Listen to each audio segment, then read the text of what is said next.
परमेश्वर अपने वचन के पढ़े और सुने जाने पर आशीष दे। आमीन। आइए दुआ करें। मेरे मुख्य शब्द, हमारे हृदय के विचार आपको कबूल हो खुदावन, इसलिए पवित्र आत्मा की अगुवाई, पवित्र आत्मा की आग, पवित्र आत्मा की समझ और शब्दों से मुझे भर दीजिए। सुनने वालों को आत्मा के कान, भूख और प्यास और बुद्धि से भर दीजिए कि सुन के समझ के स्वीकार करके और ईमान में बढ़े, आपके लिए फल आए। ऐसा होने दीजिए, मांगते यीशु मसीह के नाम में, आमीन। Hallelujah, praise God. खुदा का शुक्र करेंगे, फिर एक बार हमें जिंदगी मिली, हम उसके घर में आ सके, कि हम उसकी इबादत करें और फिर एक बार उस बाकशरबानी में, यूकरिस्ट में, प्रभु भोज में सम्मिलित हो सके।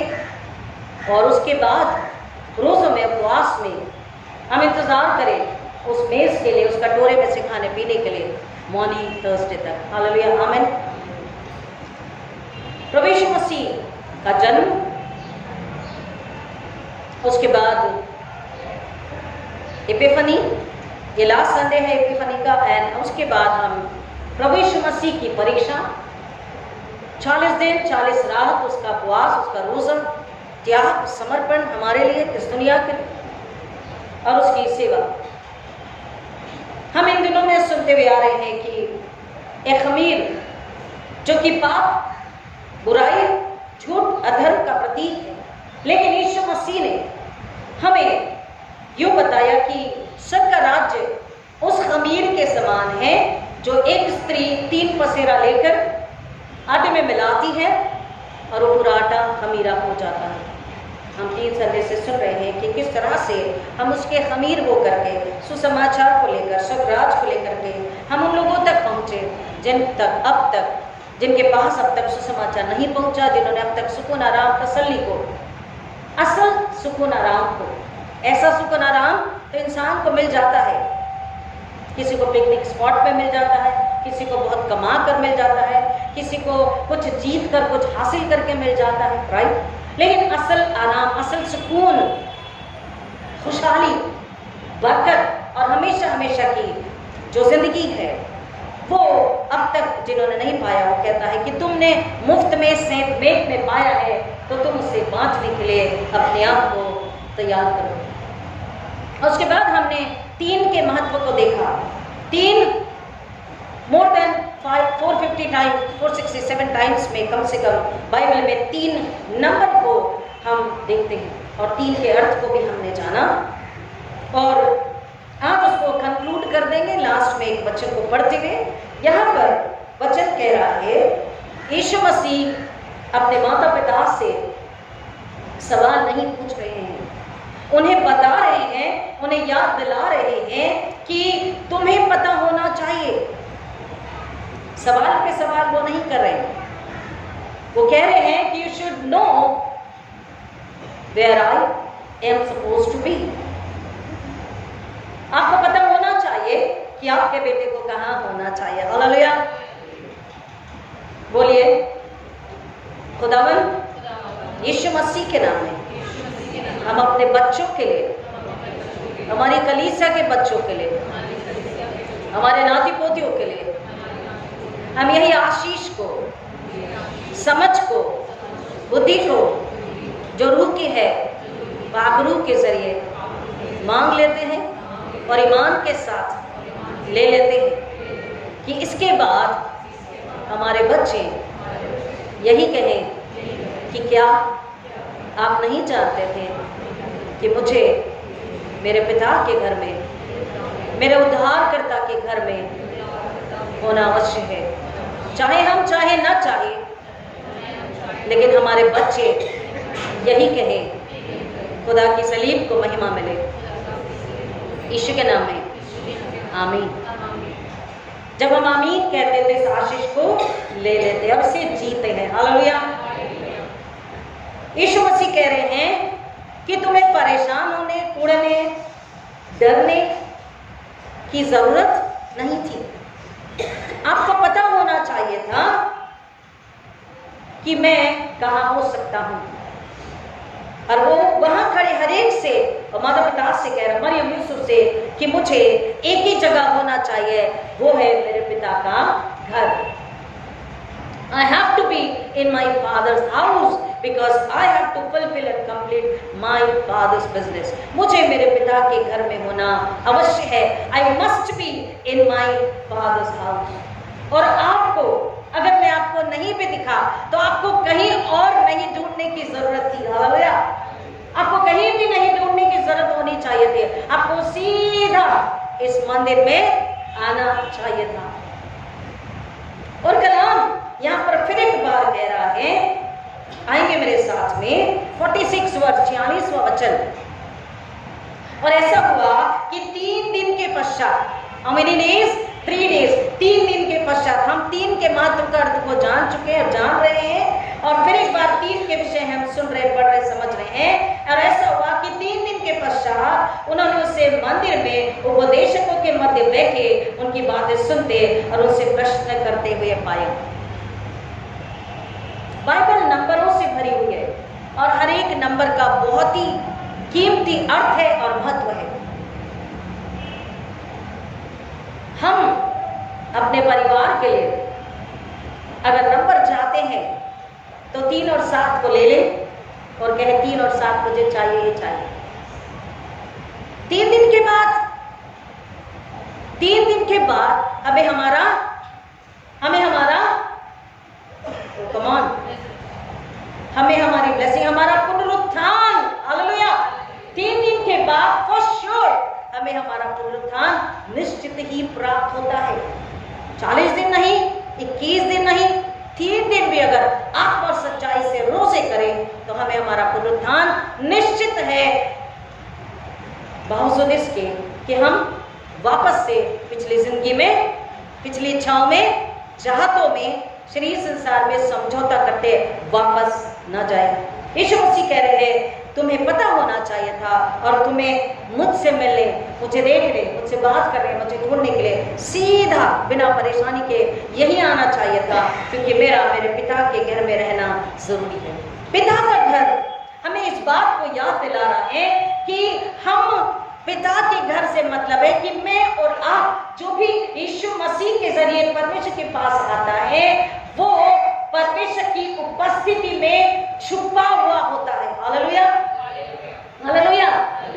हम जब उसके घर में आते हैं तो हम परमेश्वर की उपस्थिति में, इट्स लाइक एन एनवलप, एक लिफाफे में वो जो बंद है, सील पैक है, इस तरह से हम उसकी उपस्थिति में छुपे हुए होते हैं.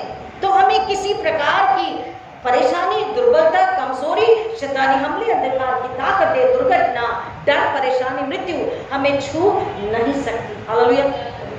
उसकी उपस्थिति में जो इंसान होता है उसके पास में सांत्वना, कंफर्ट, सुकून, आराम, पीस और बहुतायत आनंद यानी कि जॉय. वो कंफर्ट, वो सांत्वना, वो आनंद, वो तसल्ली, वो सुकून, आराम, शांति होती है, वो आनंद होता है जो कभी कोई छीन नहीं सकता. लाइक परिस्थितियां अगर बदल गई, परेशानियां अगर हैं हमारे जीवन में, आज सुकून है, कल अगर कोई परेशानी है, तो वो परिस्थितियां, वो मौसम, वो घटी कमी उस आनंद को, सुकून को, शांति को कम नहीं कर सकते, छीन नहीं सकते, चुरा नहीं सकते. हालेलुया. पिछले दिनों में कुछ 2 संडे पहले, आई बिलीव 2 संडे या 3 संडे पहले, फर्स्ट संडे पहले हमने सुना मिसेस कैथरीन गाड़ी पर से गिर गई. We all were panic, obviously जब गए, थोड़ा सा कमेटी भी शॉर्ट पे लेके बोले जाना है. हमने भी प्रभु बोझ दिया और हम हॉस्पिटल पहुंचे. परमेश्वर के अनुग्रह में हाथ थोड़ा मार होने लगा, लेकिन ऐसी कोई नाजुक चोट नहीं आई, हड्डी नहीं टूटी, फ्रैक्चर नहीं है.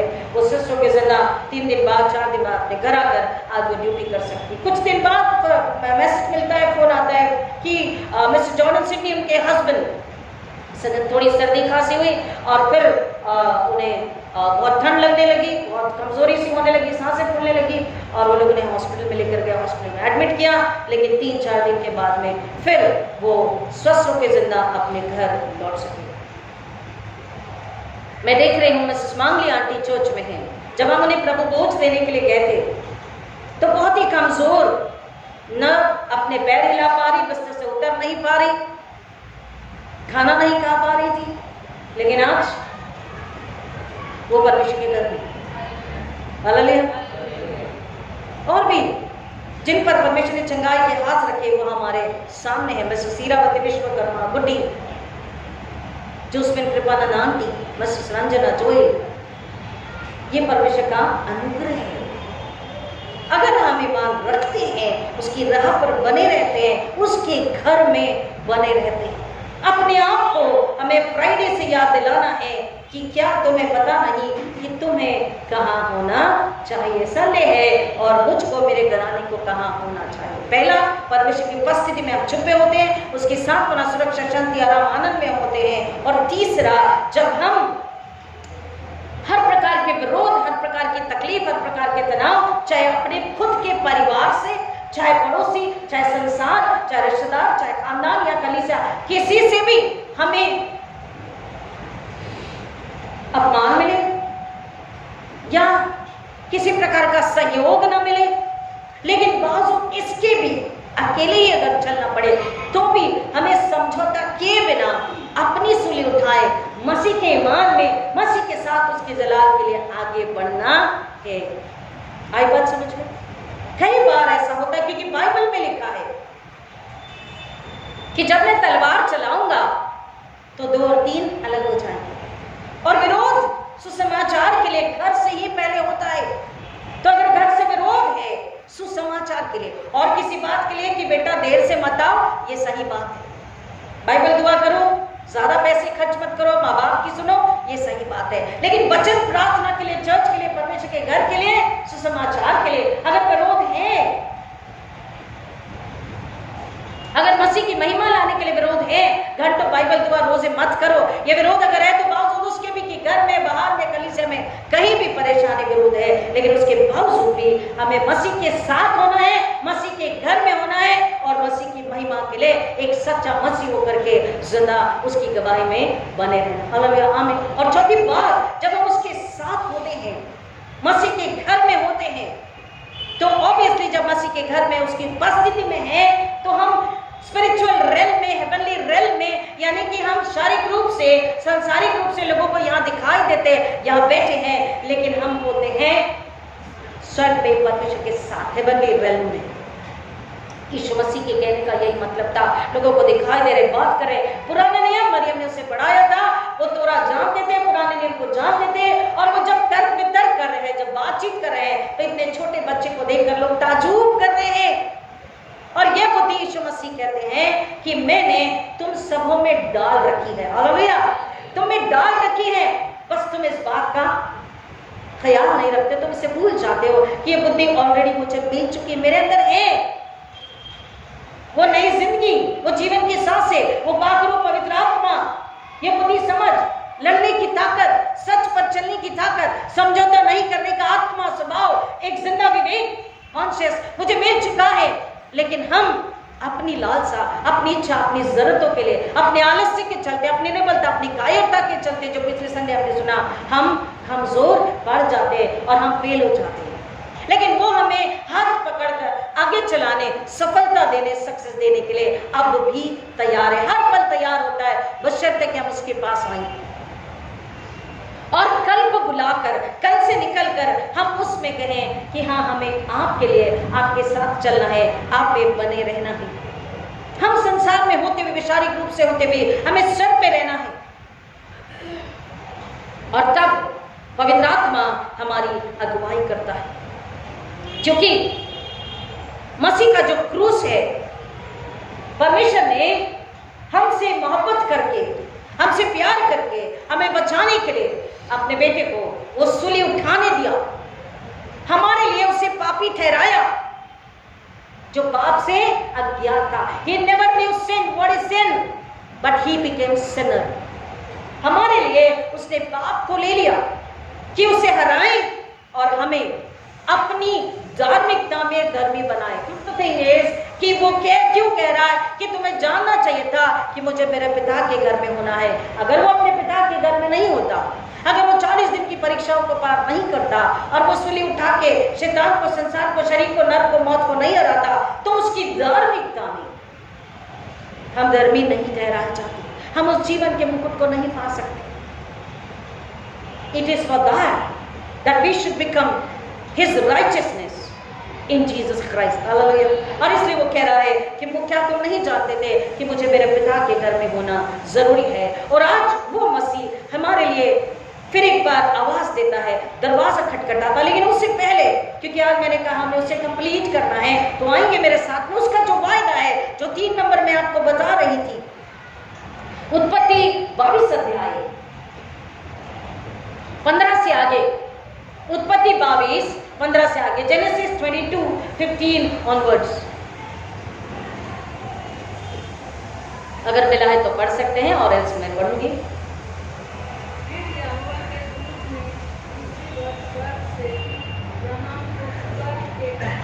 फिर यहोवा के दूत ने पुकार कर अब्राहम को कहा, यहोवा की वाणी है कि मैं अपने ही नाम की शपथ खाता हूँ कि तूने जो ये काम किया, 1 मिनट, क्या काम किया था उसने? अपने इकलौते बेटे को जो इतने वर्षों बाद पाया था, परमेश्वर की आज्ञा में, परमेश्वर के आदर में, परमेश्वर के प्रेम में, उसे बलि देने के लिए, बलि चढ़ाने के लिए वो तैयार हुआ था।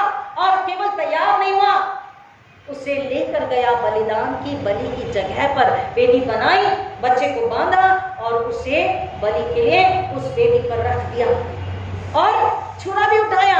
लेकिन तब परमेश्वर उससे कहा, रुक, उस पर हाथ मत उठा, मैं जान चुका हूं कि तू मुझसे प्यार करता है, तू मेरा आदर करता है, तू केवल मुझे ही अपना खुदा मानता। आगे प्लीज।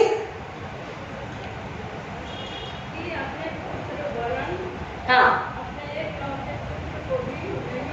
कि अपने पुत्र वरन अपने इकलौते पुत्र को भी नहीं रख छोड़ा। ये बात हमें लेकर जा रही, मैंने हमेशा कहा पुराना नियम एक छवि है आने वाले सत्य की, वो बता रहा है परमेश्वर के विषय में, यहोवा परमेश्वर के विषय में, जिसने अपने इकलौते पुत्र को नहीं रख छोड़ा और हमारे लिए दे दिया।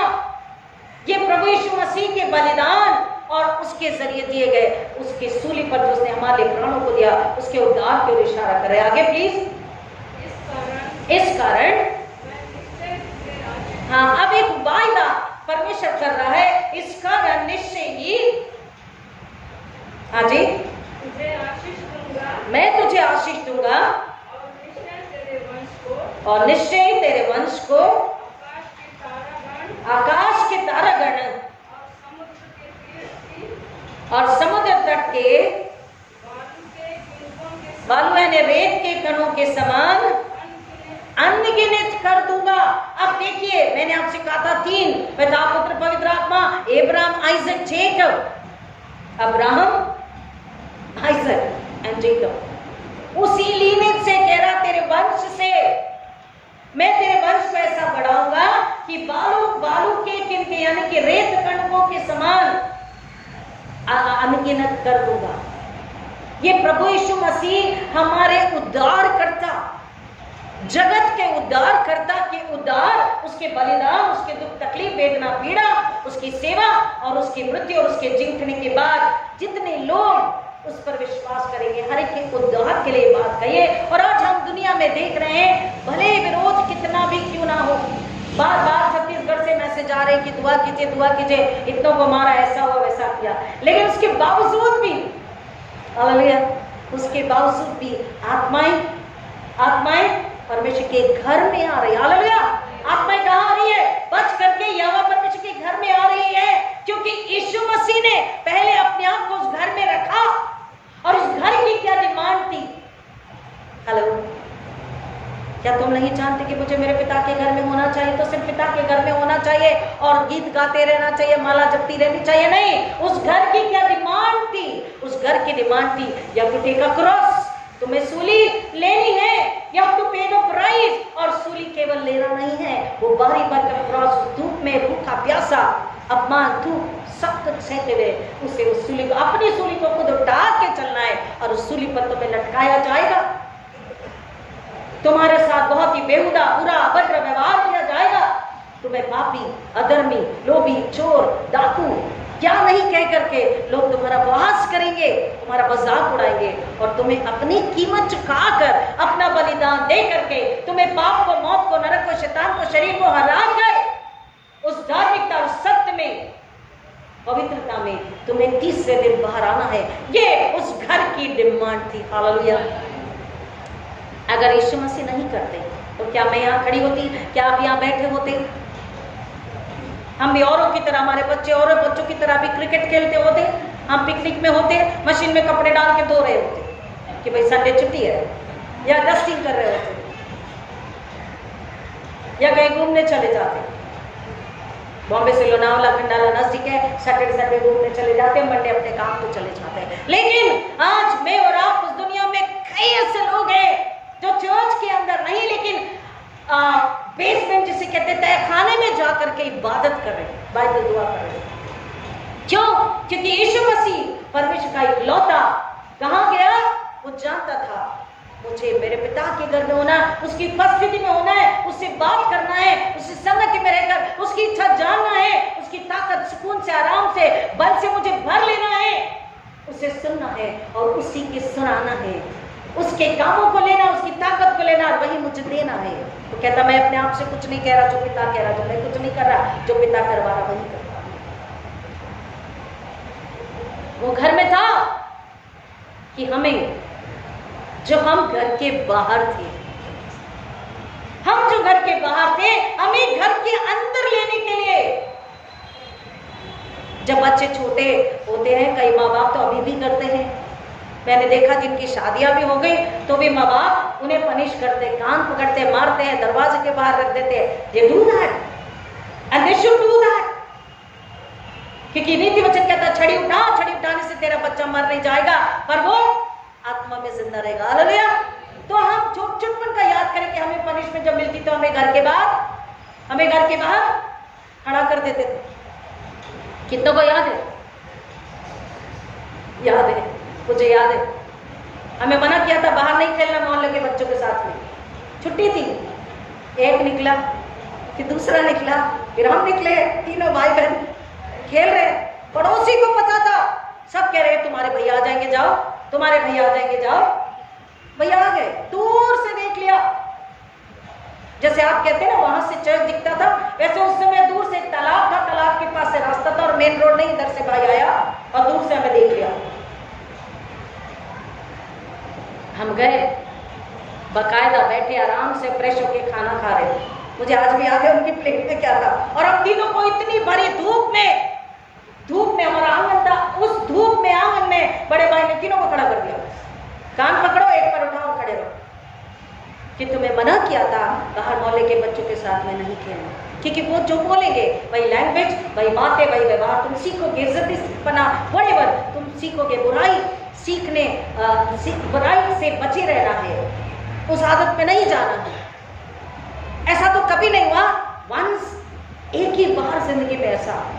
और देखिए पनिशमेंट, तो आपको भी याद होगा, बच्चे जो बैठे उन्हें भी याद होगा कि पनिशमेंट, हमको पनिशमेंट जब मिलता है हम कहाँ होते हैं? घर के बाहर। आप टीचर्स जब बच्चों को पनिश करते हैं तो बोलते हैं get out, stand there. Class के बाहर आप उन्हें खड़े रखते हैं।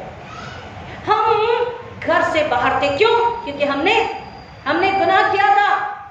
आदम हव्वा के बाद हम पापी ही ठहराए गए, अनाज्ञाकारिता में, पाप में चले आए, उसी लीनेज में चलते आए, पापी, अधर्मी, अनाज्ञाकारी।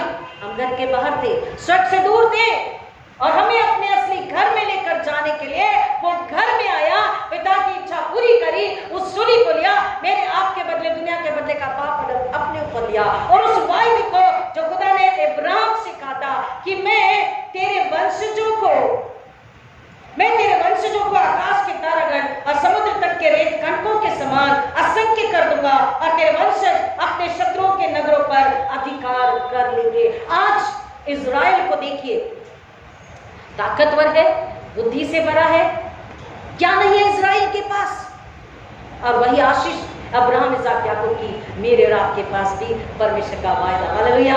उसे हमें लेना है, लेने योग्य बनना है, वो देने के लिए तैयार आज भी खड़ा हुआ है। जब उसकी मेज के आगे हम तौबा करें, पश्चाताप करें और बोले खुदा हमें भी वो आशीष चाहिए, ताकि हम आपकी गवाही होकर इस दुनिया में जाएं। और तेरे वंशजों के कारण पृथ्वी की सारी जातियां आशीष पाएगी, क्योंकि तूने मेरी आज्ञा का पालन किया है। ये परमेश्वर को बताना है, प्रभु यीशु मसीह को बताना है, और और जो धारा ये पृथ्वी के बालूखंड के समान असंख्य जो कह रहा है, आज दुनिया में मसीह यीशु के बलिदान और उद्धार रेजरेक्शन यानी कि पुनरुत्थान के बाद जो लोग आज मसीह पर ईमान ला रहे, पूरी दुनिया में अनगिनत लोग जो पेपर पर हैं, जो नंबर हैं वो तो अलग है, लेकिन जो बिना नंबर के हैं, हालेलुया, जोर से, जो नंबर पर नहीं है, ऐसे कई है जो विश्वास करते हैं। कभी आप ऑटो में जाएं, कभी आप ऊबर में जाएं, स्टेशन में आप टिकट ले रहे हो या ट्रेन में बैठे हैं, आप सब्जी भाजी ले रहे हैं, हमें कहते हैं praise the Lord madam, praise the Lord, आप मसीह को जानते हैं? हाँ, मैं मसीह को जानता, और इतने आनंद से कहते हैं कि वो खुशी से कहते हैं। ऐसे कई हैं, पेपर पे नंबर नहीं है, लेकिन वो मसीह में है, मसीह के साथ है। और जो वायदा है वो तो वायदे का पक्का और सच्चा परमेश्वर है, और उसके वायदे कभी टलते नहीं। उसका वायदा क्या था? और तेरे वंशजों के कारण पृथ्वी की सारी जातियां आशीष पाएंगी, क्योंकि तूने मेरी आज्ञा का पालन किया है। और यहाँ पर वही बात बता रहा है कि यीशु मसीह ने परमेश्वर के घर में रह करके हमें उसके साथ चलना है, हमें उसके साथ रहना है, हमें उसमें रहना है, ताकि हम अपनी सूली उठाएं और हम उसकी धार्मिकता में धर्मी ठहराए। In him we might become the righteousness of God. और आज प्रभु यीशु मसीह हमारा इंतजार नहीं कर रहे। वचन कहता है कि वो स्वयं हमारे दिल के दरवाजे पर खटखटाते हैं। तेरे दिल के द्वार पर यीशु खटखटाता, खोलो तुम दरवाजा, वो है आना चाहता, बनना चाहता है वो, हाँ हाँ तेरा ही मेहमान, बनना चाहता है वो, हाँ हाँ तेरा ही मेहमान, तेरा रंजो फिक्र वो जाना चाहता, तेरे दिल के द्वार पर यीशु खटखटाता, खोलो तुम दरवाजा, खोलता हूँ दरवाजा, दिल का है मसीह, गाइए, खोलता हूँ दरवाजा, दिल का है मसीहा, और इसमें रह तू, दिल से कहना चाहता, और इसमें रह तू, दिल से कहना चाहता, मेरे दिल के द्वार पर यीशु खटखटाता। यीशु मसीह इंतजार नहीं करते। अब जब वो इतने बड़े, इतने महान, इतने पवित्र, आज्ञाकारी, उद्धार करता परमेश्वर के बेटे, अति पवित्र, अति धर्मी, जिसने मौत को हराया, वो हमें अगर आवाज देते हैं, वो अगर हमें आवाज दे सकते हैं, वो अगर हमारा दरवाजा खटखटा सकते हैं नम्रता के साथ, वो ईगो में नहीं आते कि मैं उद्धार करता, मैं क्यों जाऊं, राइट? वो खुद दरवाजा खटखटाते हैं। तो हमें क्या करना चाहिए? हमें तो दरवाजा खोलना ही है, हमें 4 कदम दौड़ के उसके पास आना है, अपने आप को पूरा मसीह में बनाकर, मसीह में डूबकर एक और को मसीह के पास लेकर आना हमारी बुलाहट है, हमारा फर्ज है। अब्राहम से जो वायदा किया, मसीह यीशु में उद्धार का, मानव जाति के उद्धार का वायदा किया है कि पृथ्वी के कोने कोने की न बोली, न धर्म, न भाषा, न जाति, कोई भेद नहीं होगा। हर इंसान क्या पाएगा? उस आशीष को पाएगा। तुझ में वो आशीष को पाएंगे। और वो आशीष कौन सी वायदा किया परमेश्वर ने? उद्धार, नजात, साल्वेशन, मोक्ष, मुक्ति। और ये गुड न्यूज, ये उद्धार, ये घर, घर की बातें, घर की मांग, और घर हमें लोगों को देना है, क्योंकि हमें उन्हें बताना है अपने बाप की वजह से हम भी घर के बाहर थे प्रियो, लेकिन मसीह पर विमान लाने के जरिए हम घर के अंदर आ सके। हालेलुया। और हमको लोगों से कहना है आप भी घर के अंदर आ जाइए, और दुआ करते रहे कि हमारे घराने, खास तौर पर हमारे जवान, हमारे बच्चे इस बात को याद रखें कि मसीह यीशु कहता है, लवजीत, अभिषेक, विश्वास, ईमान, रजीना, कुणाल, लकी, विकी, यीशु मसीह ने क्या बोला? माँ बाप से आपको कहना है, ऑफिस में कहना है, दुआ में कहना है कि खुदा ये दिन छुट्टी आप ही दिला सकते हैं, हम नहीं। हालेलुया, हम नहीं, आपकी चलेगी। पवित्र आत्मा मेरे बॉस के दिल में काम कीजिए, क्योंकि उस दिन मुझे मेरे पिता के घर में होना जरूरी है, मुझे मेरे उद्धारकर्ता के साथ उसकी संगति में उस घर में होना जरूरी है। खुदा इस वचन की गहराई में जाने आशीष करे और आपके जरिए फल लाए। आमीन। आइए दुआ करें। खुदा ना आपका शुक्र करते हैं, आपने फिर एक बार अपने बच्चों को याद दिलाया कि हमारी बुलाहट, हमारा फर्ज क्या है। आज्ञाकारिता में हम कीमत चुकाने के लिए तैयार रहें, क्योंकि वो कीमत जो असल कीमत थी, क्रूस उठाना, दुख तकलीफ, यातना, पीड़ा, अपमान, मौत, ये सब यीशु मसीह ने ले लिया। परमेश्वर का क्रोध, न्याय, दंड सब कुछ ले लिया और उसे हराकर, मौत को हराकर वो जीव गए। आज यीशु मसीह हमें वो युद्ध लड़ने के लिए कह रहे हैं जो जीता हुआ है। हालेलुया। हमें केवल समर्पित होना है, उसके घर में बने रहने की लालसा, भूख और प्यास को लेकर आना है कि पाक रूह के जरिए हम भर जाएं और उसके लिए फल लाएं। वो आत्मा जो रो रही, वो आत्मा जो तड़प रही, वो आत्मा जो नाश हो रही, वो जवान जो सिगरेट, दारू, शराब में, कई बुरी लत में मर रहा है, उसके माँ बाप रो रहे हैं, कई जवान बेटे बेटियां भटक चुके हैं। बच्चों, जवानों, यीशु कहता अपनी जवानी में अपने सृजनहार को याद कर। आज जितने जवान यहाँ बैठे हैं उनके लिए यीशु मसीह ने आवाज दी है कि तुम्हें याद रखना है, तुम यीशु के हो, उसके घर में उसकी संगति, उसके साथ चलना है कि तुम एक और अपने दोस्त को, पड़ोसी को, बहन भाई को बचा सको, उसकी आत्मा को नाश होने से बचा सको। उन्हें बताओ यीशु आपसे बहुत प्यार करते हैं। उन्हें बताओ बीज देना, बीज बोना तुम्हारा काम है, फल देना मेरा काम है। उनको मसीह में अगर वो नम्र है, आज्ञाकारी है, तो मसीह में इनाम को जरूर पाएंगे।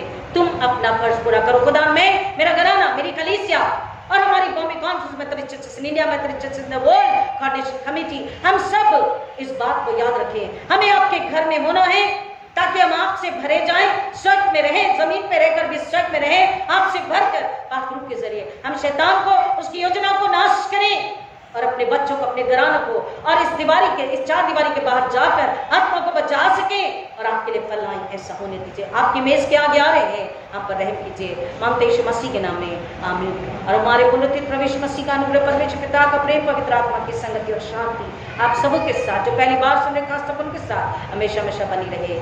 आमीन। God bless you.